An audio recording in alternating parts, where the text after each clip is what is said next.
Hello, everybody. My name is David Brazier. I work for an organisation called the Leicester Social Economy Consortium. Surprise, surprise, here in Leicester. And this is my friend. Hello, Dave. So I'm Danny. I head up something called Social Investment Solutions at Charity Bank. Charity Bank is one of the largest investors in the social sector in the UK. And my job is to, find ways of investing both loans and grants to the smaller social enterprises in the United Kingdom. And Dave, before we start, where are we? We are in Leicester. We are in a studio on Granby Street in Leicester City Centre. How exciting. Yes, indeed. It's a place called Voyager.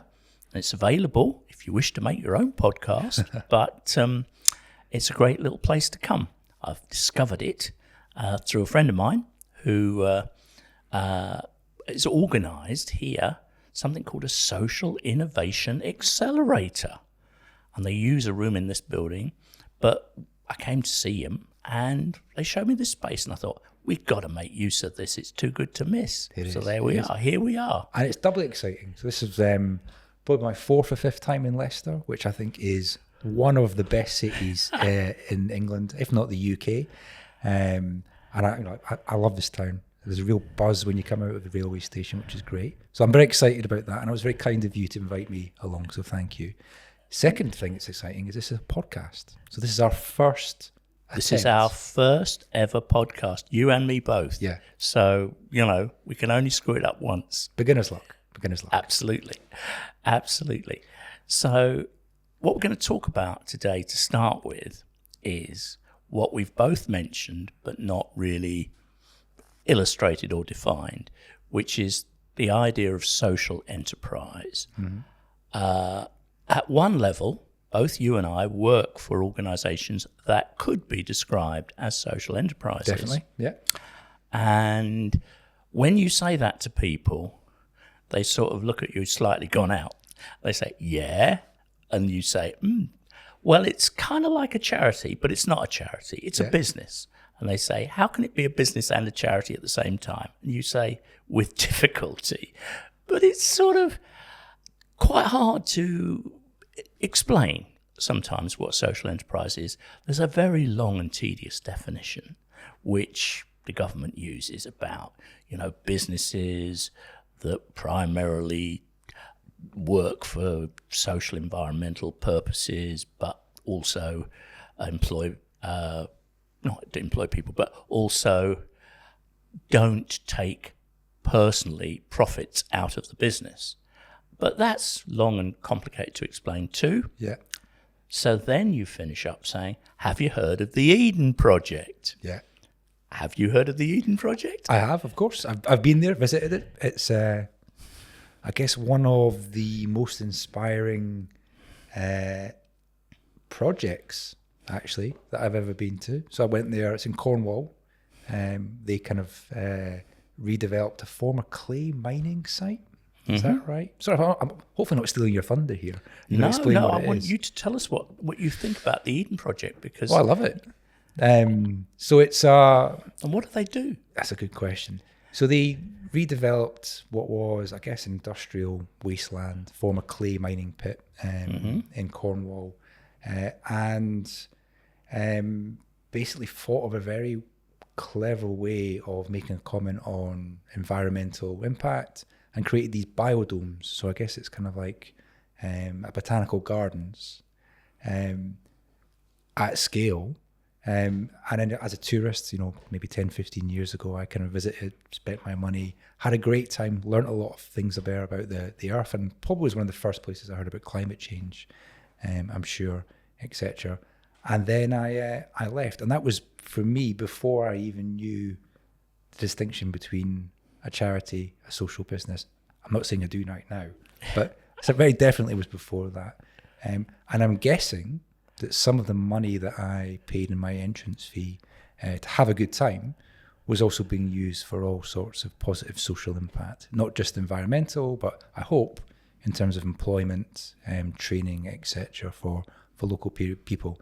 And I'm guessing, although I don't know if it's for sure, that probably is a part of the world that kind of experienced post-industrial decline. So there would have been difficulties with sustainable employment that wasn't necessarily just tied to tourism in the summer.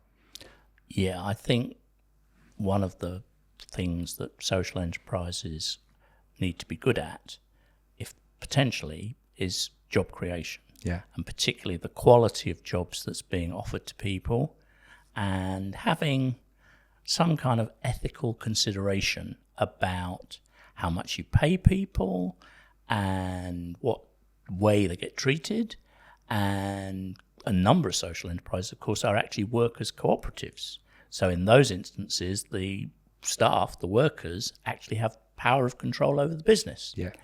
That's by any means that common, but it certainly happens in the world of social enterprise. So I love that element, and it's conditional.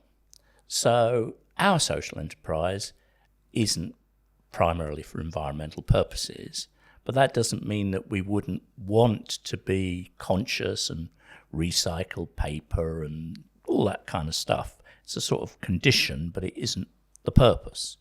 And then I suppose the same applies to some extent to the jobs.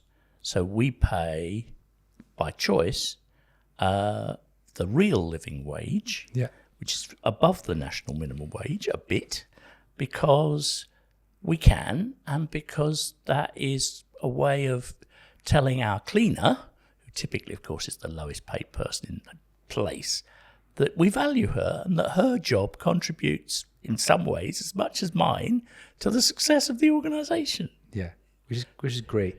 Before we move on from the Eden Project, though. Yep. So I think we could probably agree that it is a social enterprise. Yes. So what is it about the Eden Project that makes it not a charity? I mean, obviously there's the legal terminology around it, but perhaps in your mind would make it ill-suited to being a charity. And what makes it also, I guess, not a for-profit, exclusively for-profit enterprise? Because I wouldn't want to define social enterprise as not-for-profit. I think it's something different. Not-for-profit is a very negative way of looking at it. So like using a very kind of lazy kind of Bill Clinton way, it seems to be a third way in the middle, maybe even Tony Blair, I don't know. Third way? Yeah. But what is it about the Eden Project that means that for you, that it doesn't fall in either of those two camps? And what is it that's distinct about it being a social enterprise rather than something else? It is trading. It is earning money. When you and I went, I've been too, we both had to pay to get in. Yeah. And happy to do so. It's also, for what it's worth, got a nice place where you can buy stuff, gifts and plants and all sorts of other bits and pieces. So it is trading. And it isn't really, as far as I know, getting a lot of money in the way of sort of grants or stuff like that. It is basically a business in those terms. The second element to it is that it is, that makes it not a charity, if you like. Yeah. Not being a business in the traditional sense is that there's a very charismatic guy called Tim Schmidt, who was one of the founders of the Eden Project. But he isn't a rich multimillionaire, despite founding one of the most successful visitor attractions in the country. Yeah. And the reason he isn't a multimillionaire is because the structure that underlies the Eden Project is one where no private individual or company can take a dividend or receive a profit from that company. It has to make profits, because otherwise it would die. But the profits are all reinvested. And that's a very key thing with social enterprises. We have to reinvest the money either back into the business itself or into the community more generally. Mm-hmm. So my social enterprise, the one I mentioned earlier, the Leicester Social Economy Consortium Limited, invests its surpluses back into a charity. Yeah. Happens to be called Shelter Housing Advice and Research Project here in Leicester. And so we're helping homeless people. So here we've got this commercial property company renting out very fancy places. I assure you they're very, very fancy. At last cost to people. They pay the rent, we make a profit, and we give away that profit back to the charity. That is our form of social enterprise. But there's numerous other forms. And, you know, the legal forms are numerous. You could be a cooperative, you could be a mutual society, you could be something called a community interest company. You know, there's lots of different ways of being a social enterprise, and lots of charities are themselves social enterprises. So if you look at the British Heart Foundation, take an example, massive chain of charity shops, millions of pounds worth of profits, all that money is going back into research into heart disease. Yeah. So you would say that was a social enterprise rather than strictly... Well, it is a bit of both, because obviously they do get donations, they do get grants, and that's fine. I don't think there's a contradiction between being a charity and being a social enterprise. Yeah. If you are entirely dependent on donations and grants and you don't have any trading income, then I think calling yourself a social enterprise is pushing it as a charity.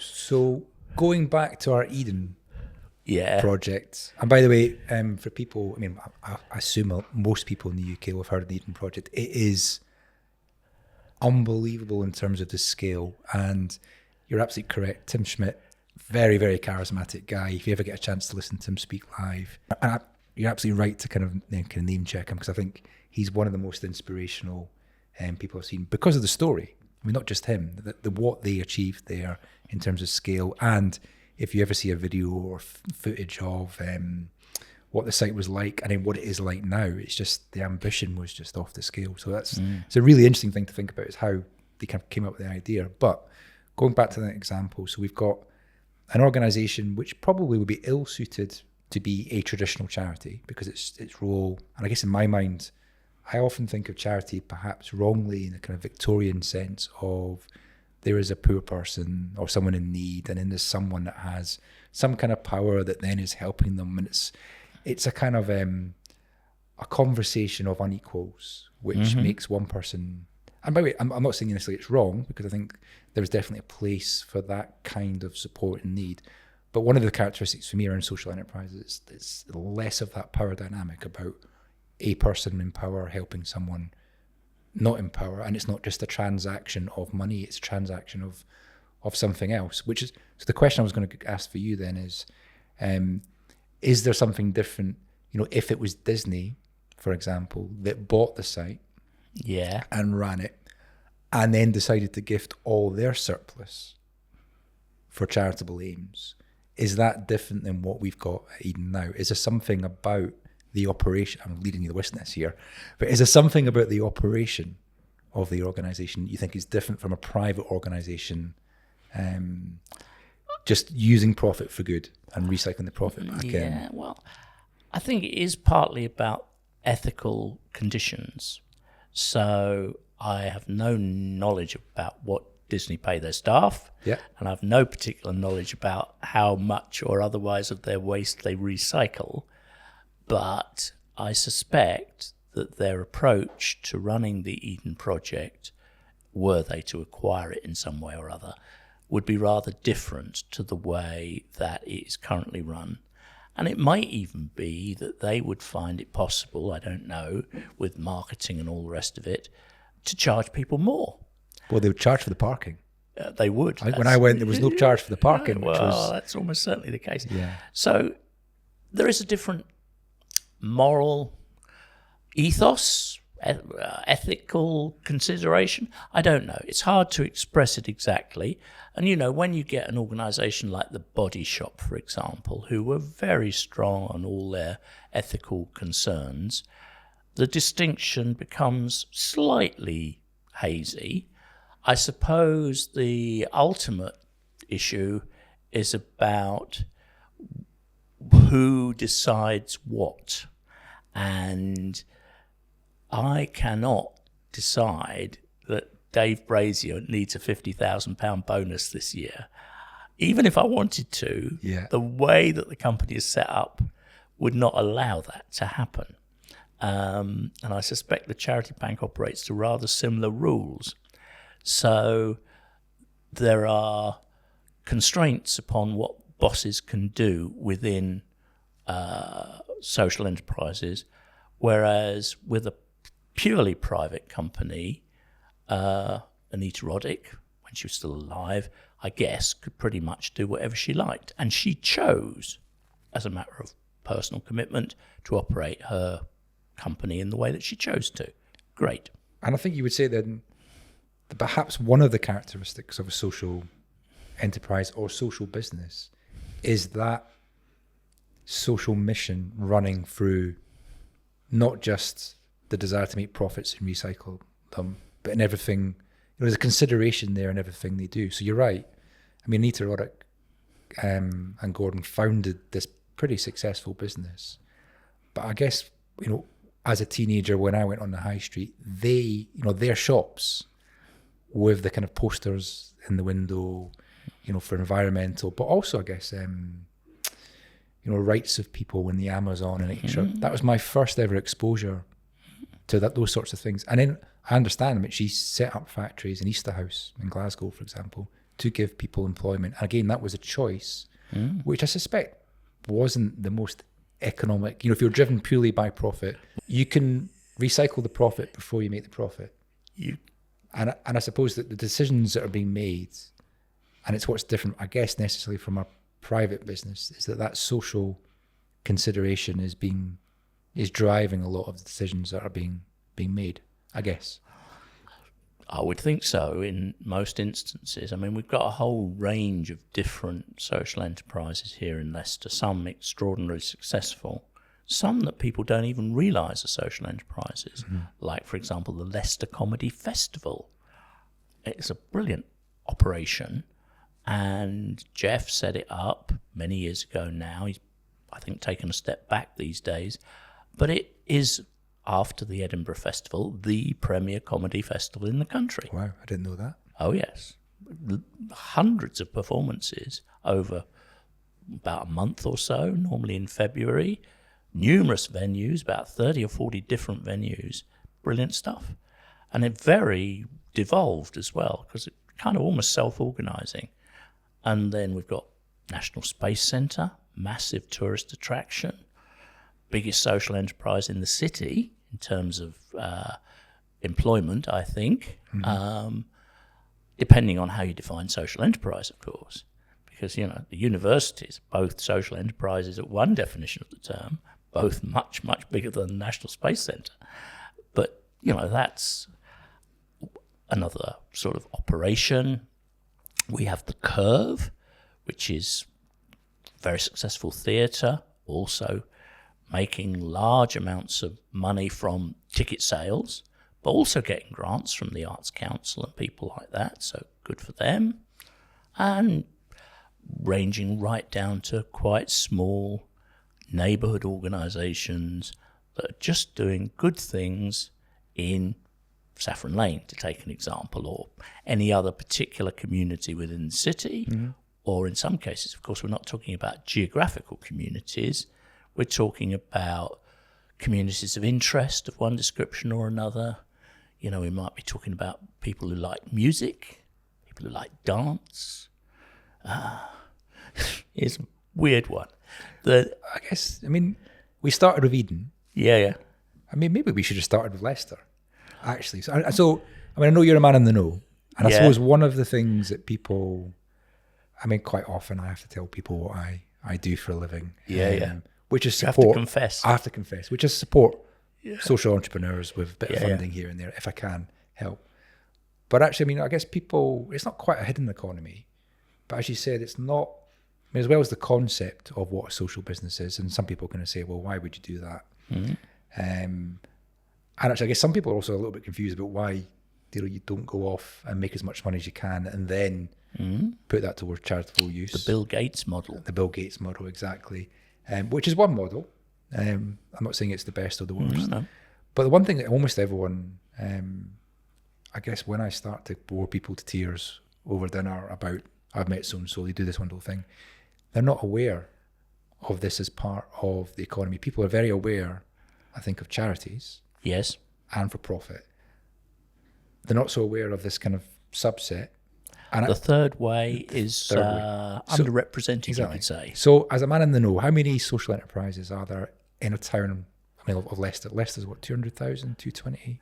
Leicester's nearer 350 these days. It's growing, buzzing, right? It is growing. It's growing quite rapidly. It's one of the fastest growing cities in the country at its size. I believe that depending on the definition you use, you've got several hundred. We have 194 on our database alone, Right. and we've not captured everybody by any means, and we've excluded lots of people as well. So we've excluded all the building societies, the mutual organisations. We've excluded all the education sector. So that's the academy trusts and the universities and the colleges of further education and lots of other organisations which have a presence in Leicester but are actually national organisations, so we don't count them as being Leicester social enterprises, but they've got a presence here. So there's a hell of a lot of organisations. I mean, SEUK from memory are talking about 71,000 or something. I can't remember. Social Enterprise UK. Yeah, that's the one. So I was going to ask, do you think, is it more prevalent here in Leicester than elsewhere? Is there something...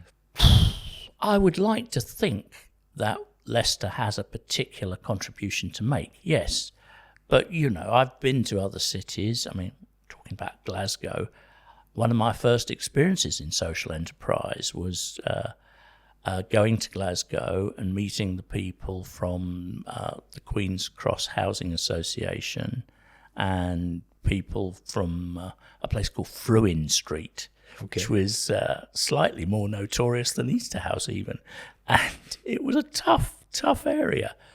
But they had got together and set up an organisation to assist the community in that part of Glasgow. And it was very impressive stuff. And that must be 20, 30 odd years ago now. Not just Glasgow, of course. There's numerous other places around the country.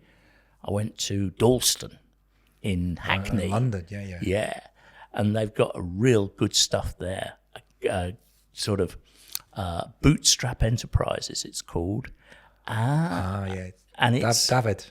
Yeah, well, he that is bootstrap. That is coming from the ground up. They've acquired themselves a big building, but some parts of it you can get for free if you're the right person and you're doing the right kind of stuff. Other parts of the building are let out to people who have to pay rent, and then there's a cross subsidy within that. And you're talking about not giving away your profits after you've made them, but effectively before you've made them. Well, I think that's their model. I mean, I don't know for sure, but I understand that that's how they work. But there's other places in Dalston too. I was very impressed with Dalston as a sort of microcosm. Someone set up a kind of bar in a garden with a hut. Oh, opposite the Kingsland Station. Kingsland Station, I know it. Yeah. And it's good, isn't it? I mean, like a bar in a garden in a hut. I mean, but you know I know what the social mission is, and you can perhaps explain that later on. But the thing that's cool about that is it's in the right place. It's a good bar. In fact, it's not a good bar. It's an exceptional bar. So if I'm ever meeting anyone down that way, it's where I'd want to meet them. So there is a social mission there, and that is one of the things that would drive me to spend money. But if I'm being quite honest about it, my own selfish desire to have a pint in a nice place, in a nice garden, is probably driving me spending money there and probably helping them deliver their social mission. Well, it helps if you have a top quality product. Yeah. And you can persuade people potentially to go and spend their money in a community cafe because they want to support the community. You might be able to persuade people to buy a product. But if it is divine, as in divine chocolate, then it's a lot easier than if it's rubbish chocolate, so to speak. Yeah. And that is part of the deal, if you like, that as a social enterprise, you're trying to provide the customer, the paying customer, with a product that they actually want to buy. you're competing against all these private sector people who presumably are doing the same, you'd like to think, or trying to. And so you've got to be reasonably successful in that endeavour, or you will not succeed as a social enterprise.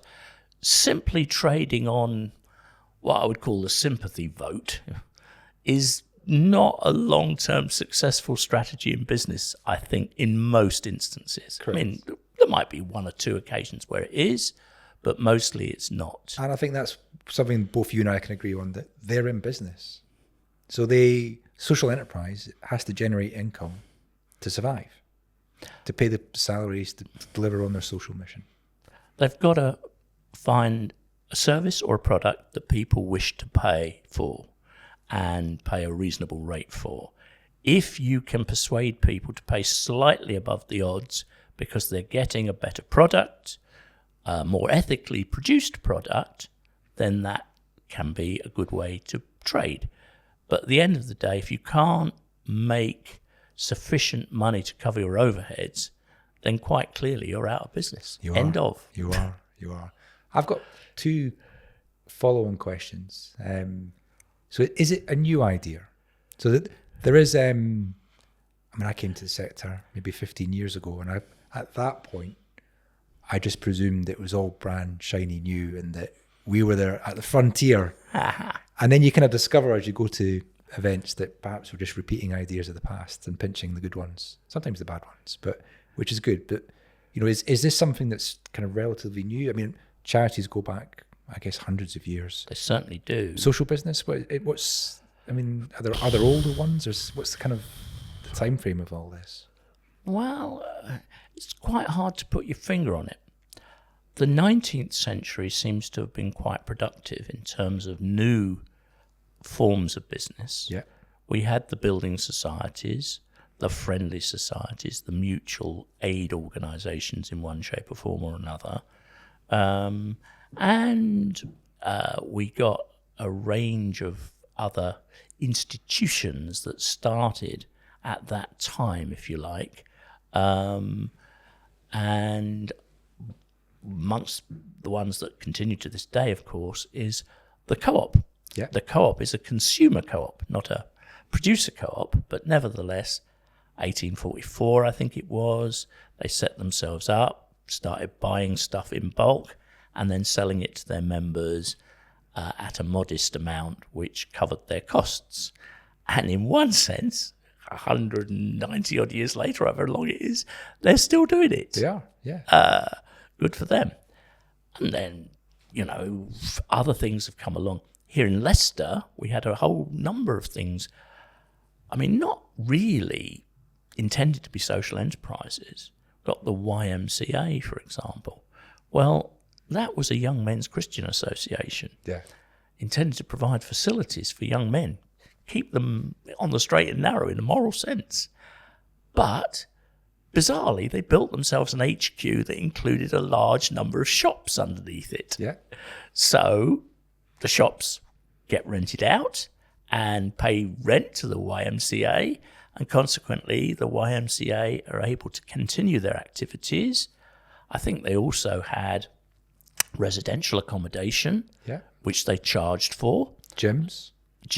Yeah. So they've got a whole range of activities which mean that, yes, they do the fundraising events from time to time, but I don't think Forrester is really entirely dependent on his fundraisers. I think he's enabled to run the YMCA primarily by reason of earned income of one description or another. Yeah. And I think it's also worth pointing out that, they probably are. They have a good shout for being described as the most successful social enterprise in the UK. A significant number of towns have a YMCA. They do. The number of young people they house and House Plus, give them support when they need it. Mm-hmm. And then they've also found this other way of generating income. It's really impressive. Oh, yes.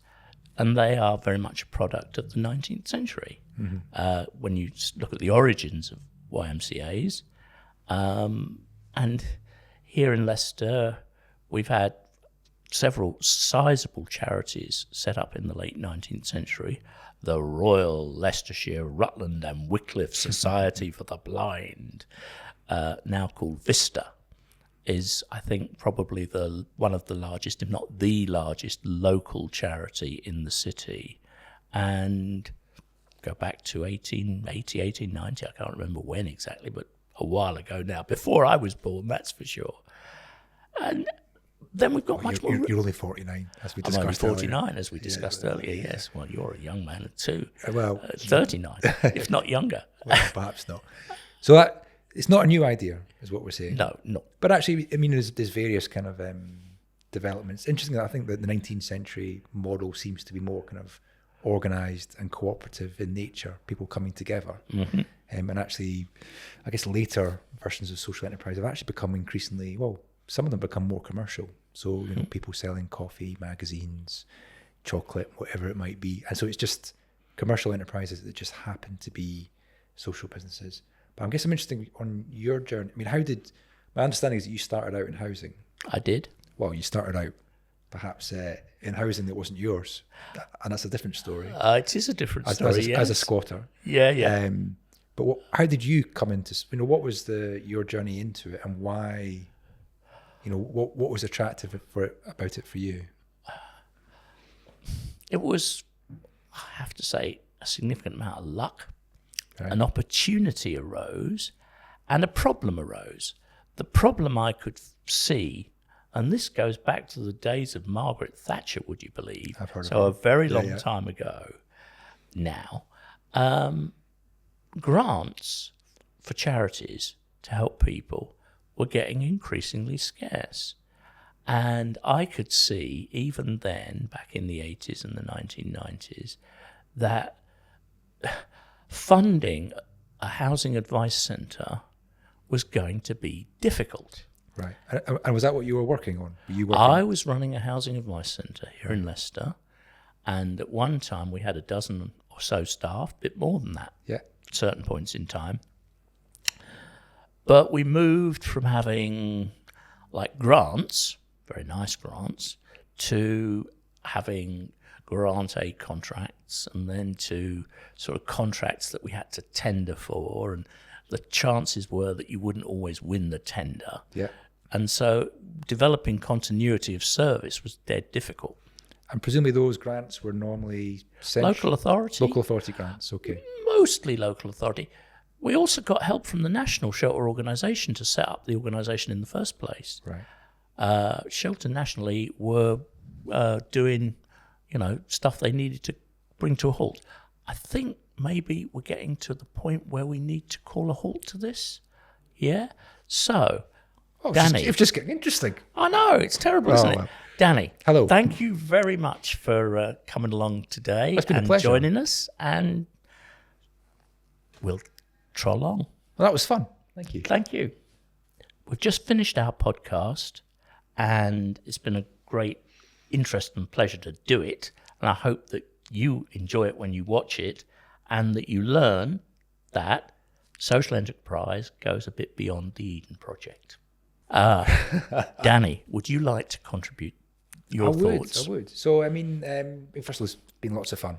So, thank you, Dave, for asking us. And we need to kind of, I think, probably do another one as well. I think we should. The bit that I found interesting, as well as the kind of question, is I've always thought the interesting thing around social enterprise is the people. And I've been lucky enough to meet a large number of people who are doing really inspiring, good stuff, and mainly who know more than I do about things. And I count you in that. Thank you. In that. So I think actually what I hope is that we start to ask some questions about your kind of experience within the sector, and that's the bit I found really interesting. So I hope to come back and maybe ask you a few more questions on that in the future. I found that interesting anyway. We'll do this again. Good. The first of many.